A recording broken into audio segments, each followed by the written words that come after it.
இன்றைக்கு இந்த நிகழ்வுகளை நாங்கள் நடத்த திட்டமிட்டுள்ளோம், இவ்வாறு செய்யலாம் என்று இருக்கிறோம் என்று சொல்லும் பொழுது அவற்றை மிகவும் கூர்மையாக உள்வாங்கிக் கொண்டு அந்த செயலை எவ்வாறு செய்ய வேண்டும் என்று ஆலோசனை கூறுவதோடு அதற்கு ஏதேனும் உதவிகள் தேவைப்பட்டால் என்னிடம் கூறுங்கள், அது எதுவாக இருந்தாலும் நான் ஏற்பாடு செய்து தருகிறேன் என்று சொல்லக்கூடிய உயர்ந்த அந்த நோக்கம் என்பது நம் ஐயாவை உண்மையிலே பாராட்டலாம். எங்களுடைய வளர்ந்த தமிழ் எழுத்தாளர் சங்கம் ஏற்கனவே தமிழ் சங்கமும் என்ற ஒரு நிகழ்வை நடத்தினோம். அதில் ஐயா அவர்களை நாங்கள் சிறப்பு அழைப்பாளராக அழைத்திருந்தோம். ஆனால் அன்று நிர்வாக காரணங்களால் வருகை தர இயலவில்லை. இன்றைக்கு இந்த நிகழ்வுக்கு மிக சிறப்பான முறையில் வருகை தந்து அரசு பள்ளிகள் அளவில் மாவட்ட அளவில் முதல் 3 இடங்களை பெற்ற 10 மற்றும் 12ஆம் வகுப்பு மாணவர்களுக்கும் சிறந்த நல்ல ஆளுமைகளுக்கும் நல் வாசகர்களுக்கும் விருதுகள் வழங்கி சிறப்பிக்க இசை தந்து நம்மிடத்திலே வருகை தந்திருக்கிறார்கள். அவர்களை மீண்டும் ஒரு முறை பலத்த கரவொலி எழுப்பி வருக வருக என நம்முடைய வளர்ந்து கொண்டிருக்கிறோம். தற்பொழுது ஐயா அவர்களுக்கு நாங்கள் நினைவு பரிசு வழங்கி சிறப்பிக்கிறோம். ஈரோடு மாவட்ட பிற்படுத்தப்பட்ட நலத்துறையினுடைய மதிப்பிற்குரிய நண்பரும் பிற்படுத்தப்பட்ட நலத்துறையினுடைய போதகர் மற்றும் காப்பாளர்களுடைய திரு செல்வகுமார் அவர்கள் தற்போது ஐயா அவர்களுக்கு நினைவு பரிசு சான்றிதழ் கேடயம் வழங்கி சிறப்பு செய்வார்கள்.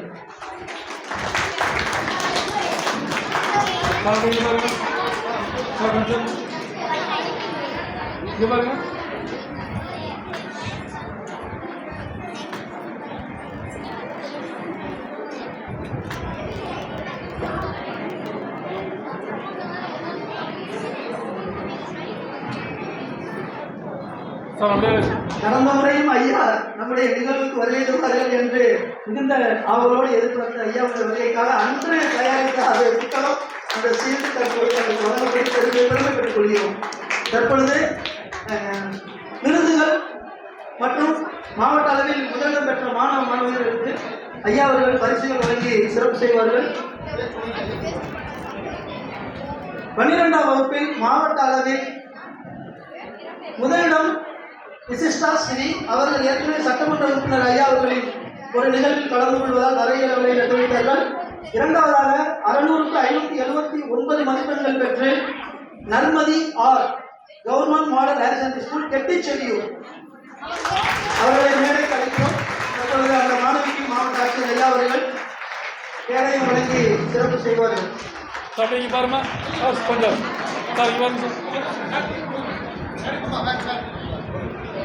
Narmathi R government model higher secondary school Kettichevviyur 600க்கு 579 மதிப்பெண்கள். அந்த மாணவிக்கு எங்கள் அமைப்பு சார்பாக பாராட்டுகள் மாவட்ட ஆட்சியர் ஐயா அவர்கள் சிறப்பு செய்கிறார்கள். அவர்களை தொடர்ந்து 10ஆம் வகுப்பில் மாவட்ட அளவில் 8 நபர்கள் முதல் 3 இடங்களை பெற்றுள்ளார்கள். அதில் முதல் 2 இடங்கள் ஜனாஸ்ரீ மற்றும் தினேஷியே, 2வது இடங்களை 2 பேர் பகிர்ந்துள்ளார்கள்.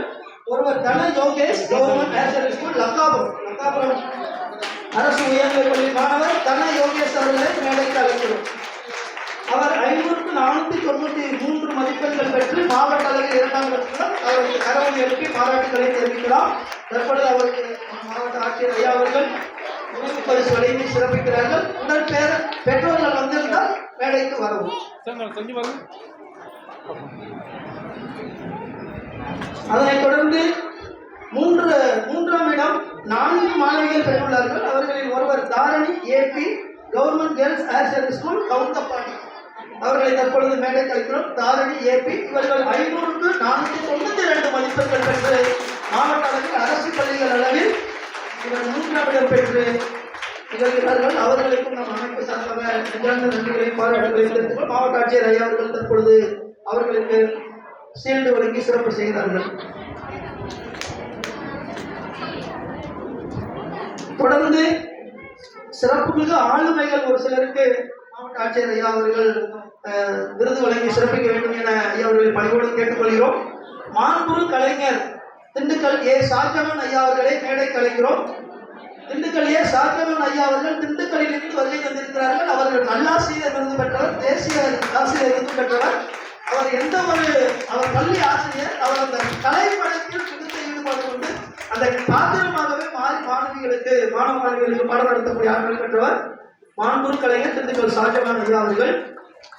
நல்ல ஆளுமை விருது பிபிசிஆர் சுந்தர் மகளிர் மேல்நிலைப் பள்ளியுடைய தலைமை சொல்லியிருக்கோம்.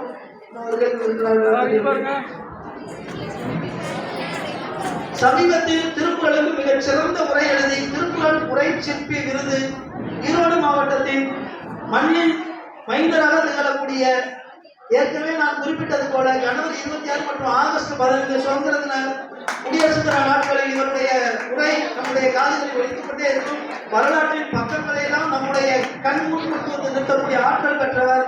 பாரதி வித்யாபவன் பள்ளியினுடைய ஆசிரியர் மதிப்பிற்குரிய திருமலை முருகன் ஐயா அவர்கள் தற்பொழுது சிறப்பு செய்யப்படுகிறார்கள். அவர்களுக்கு திருக்குறள் உரை சிற்பி விருது வழங்கி சிறப்பிக்கப்படுகிறது. திருக்குறள் உரை சிற்பி விருது என்பது திருக்குறளுக்கு 1330 குறளுக்கும் மிக அற்புதமான எளிய முறையில் மாணவர்கள் பிடித்துக் கொள்ளக்கூடிய வகையில் உரையை எழுதியமைக்காக பாராட்டி இந்த விருது வழங்கப்படுகிறது. அவர்களை தொடர்ந்து தன்னுடைய பணியில் வெறுமனே பணியை செய்யாமல் எந்த ஒரு வேலையையும் கடமையாக எண்ணாமல் எதிர்காலமாக எண்ணி செயல்படும் பொழுது அதில் பணிச்சுமை என்பதே இருக்காது என்று சொல்வார்கள். அவ்வளவு ஈடுபாட்டோடு ஈரோடு மாவட்டத்தில் நவீன நூலகத்தில் செயல்பட்டு வரக்கூடியவர் திருமதி மா ஷீலா அவர்கள். இந்த பகுதியில் உள்ள எல்லோருக்கும் இவரை நன்கு அறிந்திருப்பார்கள். காரணம், பள்ளி குழந்தைகளிடம் பல்வேறு திறன்களை வளர்த்தெடுக்கக்கூடிய ஆற்றல் பெற்றவர். அவருக்கு ஞாயிற்றுக்கிழமையும் விடுமுறை இல்லை, வெள்ளிக்கிழமையும் விடுமுறை இல்லை என்ற அளவுக்கு பல்வேறு பணிகளை தொடர்ந்து ஆற்றக்கூடிய சமூக அக்கறை உள்ளவர். அவருக்கு நமது மாவட்ட ஆட்சியர் ஐயா அவர்கள் தற்பொழுது சிறப்பு செய்கிறார்கள். அவர்களை தொடர்ந்து வாசிப்பை முன்னெடுப்போம் என்ற நோக்கத்தில் ஈரோடு மாவட்டத்தில் புத்தக திருவிழாவை மிக சிறப்பாக தமிழக அரசும் மக்கள் சிந்தனை பேரவையும் இணைந்து சிறப்பான முறையில் நடந்து கொண்டிருக்கிறார்கள். மிக விரைவில் அந்த புத்தக திருவிழாவை நாம் கண்டுகளிக்க இருக்கிறோம். அந்த வாசிப்பை முன்னெடுக்கும் நோக்கத்தில் மாவட்டத்தில் பகுதி நேர, முழு நேர, ஊர்ப்புற நூலகங்களில் மாவட்ட அளவில் சிறந்த வாசகர்களை தேர்வு செய்து நல் வாசகர் விருது வழங்கி சிறப்பிக்கிறோம். திருமதி லீலாவதி அவர்களை நல் வாசகர் விருது பெற மேடைக்கு அழைக்கிறோம். நமது மதிப்புக்குரிய மாவட்ட ஆட்சியர் ஐயா அவர்களுக்கு அந்த பரிசினை வழங்கி கௌரவிப்பார்கள். மொடக்குறிச்சி கிளை நூலகம், அவர் மொடக்குறிச்சி கிளை நூலகத்தினுடைய சிறந்த வாசகர். தொடர்ந்து வாசிப்பில் தன்னை முனைப்போடு ஈடுபடுத்திக் கொண்டு வாசிப்பு வருகிறார். திருக்குறள் உரை சிற்பி மகாலிங்கம் மாமா அவர்கள் வருகை தந்திருக்கிறார்கள். அவர்களை மேடைக்கு அழைக்கிறோம். திருக்குறள் உரை சிற்பி விருது நாம் 3 தேர்வு செய்திருக்கோம். அவர் ஒருவர் மல்லசமுத்திரம் சிறப்பு நிலை பேரூராட்சி செயல் அலுவலர், அவர் வருகை தர இயலவில்லை. திருமதி விஜயலட்சுமி மகாலிங்கம் அவர்கள் ஆசிரியராக பணியாற்றி ஓய்வு பெற்றவர். மிகச் சிறப்பான முறையில் திருக்குறளுக்கு சமீபத்தில் உரை எழுதி சிறந்த உரையாசிரியராகவும் திருக்குறள் பரப்புரைஞராகவும் அளப்பரிய பணியாற்றி வருபவர். அவருக்கு நம்முடைய மாவட்ட ஆட்சியர் ஐயா அவர்கள் பொன்னாடை அணிவித்து சான்றிதழ் செய்து வழங்கி சிறப்பு செய்கிறார்.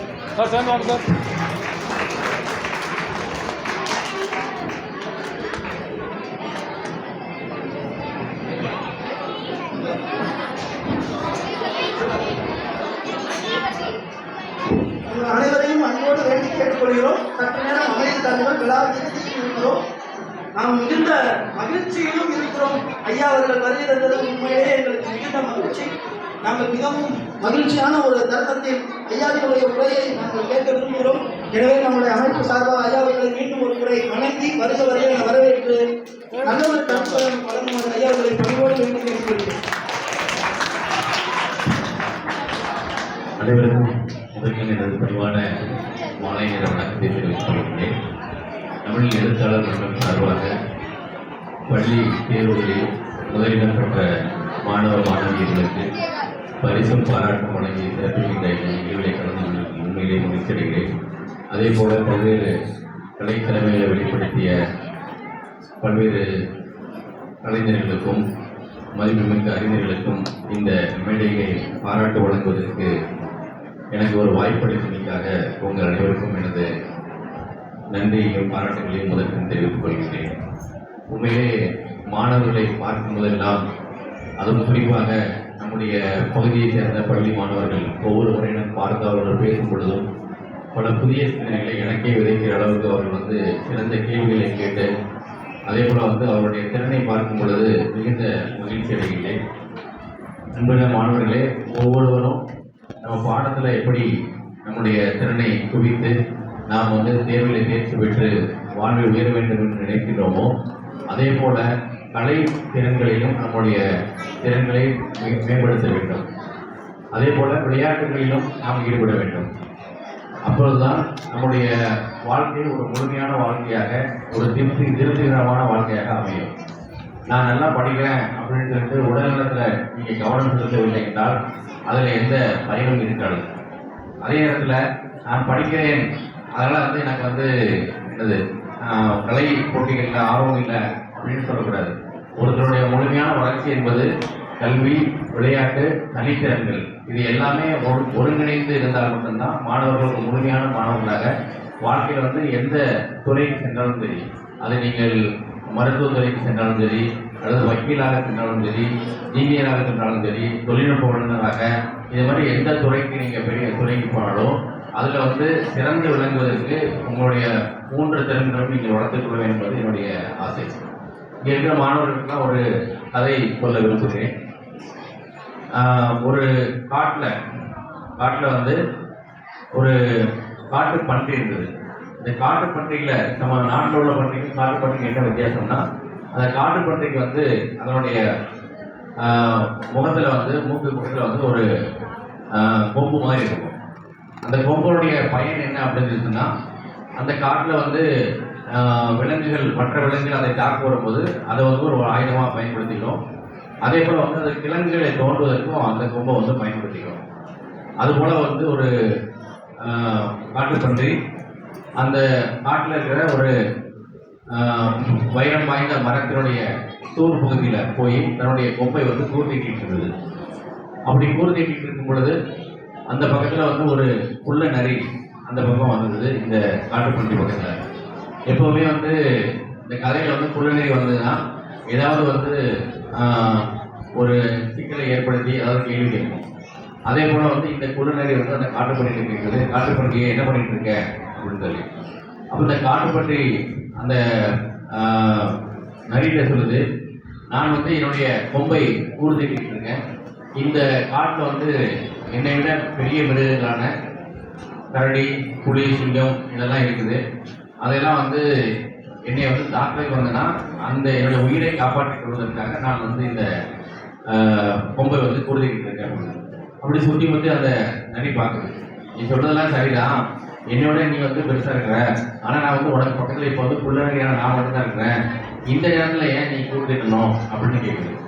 அப்போது அந்த காட்டுப்பன்றி சொல்லுது, அதாவது இந்த காட்டில் எந்த நேரத்தினாலும் நமக்கு ஆபத்து வரலாம். அப்போது அதை எதிர்பார்த்து எப்போவுமே நம்முடைய கொம்பை வந்து கூர்த்திக்கு வச்சுட்டாதான் நம்ம வந்து உயிரை வந்து தப்பிக்க முடியும், ஆபத்துலேருந்து தப்பிக்க முடியும், உயிரை காப்பாற்றிக் கொள்ள முடியும். அதனால் வந்து நான் எப்போவுமே என்னுடைய கொம்பை வந்து கூர்த்திக்கு வச்சுக்கிறேன், ஒவ்வொரு நாளும் கூர்த்திக்கு வச்சுக்கிறேன் அப்படின்ட்டு. அதே போல தான் மாணவர்கள் இந்த நம்முடைய படிப்பை முடித்து சமூகத்தில் வந்து தொழில் செய்வதற்கு, அதே போல் வந்து வேலைவாய்ப்பை நாடி நீங்கள் போகும் பொழுது உங்களுடைய அறிவை நீங்கள் எந்த நேரமும் கூர்த்திக்கு வைத்தாலாம் வாழ்க்கையில் ஏற்பட்ட சங்கடங்களையும் துயரங்களையும் அதே போல் மிக ஆபத்துகளையும் வந்து சிக்கலையும் தீர்ப்பதற்கான ஒரு ஆயுதமாக நம்முடைய அறிவை, நம்முடைய கல்வியை நீங்கள் பயன்படுத்த வேண்டும். அப்படி கல்வியை நீங்கள் வந்து ஒரு ஆயுதமாக பயன்படுத்துவதன் மூலம் தான் நாம் வந்து வாழ்க்கையில் முன்னேற முடியும். உண்மையிலே சொல்ல போனால் நிறைய அறிஞர்கள் நம்ம வாழ்க்கையில் வந்து படித்திருப்போம். பேரறிஞர் அண்ணா, பெரியார், அம்பேத்கர், காந்தி இது போன்ற அறிஞர்களை பற்றி நம்ம படிக்கிறோம் அப்படின்னா இந்த அறிஞர்களுடைய வாழ்க்கையினுடைய வெற்றிக்கு காரணம் என்ன பார்த்தோன்னா, ஒன்று அவர்கள் இந்த சமூகத்தில் இருக்கின்ற மக்களை நோக்கி அவர்களுடைய பிரச்சனைகளை குறித்து சிந்தித்தார்கள். அந்த பிரச்சனைகளிலிருந்து அவர்கள் வெளியே வருவதற்காக தங்களுடைய வாழ்க்கையை வந்து பணயமாக வைத்து அவர்கள் உழைத்தார்கள். இரண்டாவது, அதை குறித்து சிந்தித்தார்கள், எழுதினார்கள், புத்தகங்கள் கொடுத்தார்கள், அதுக்காக நிறைய படித்தார்கள். ஆனால் அம்பேத்கர்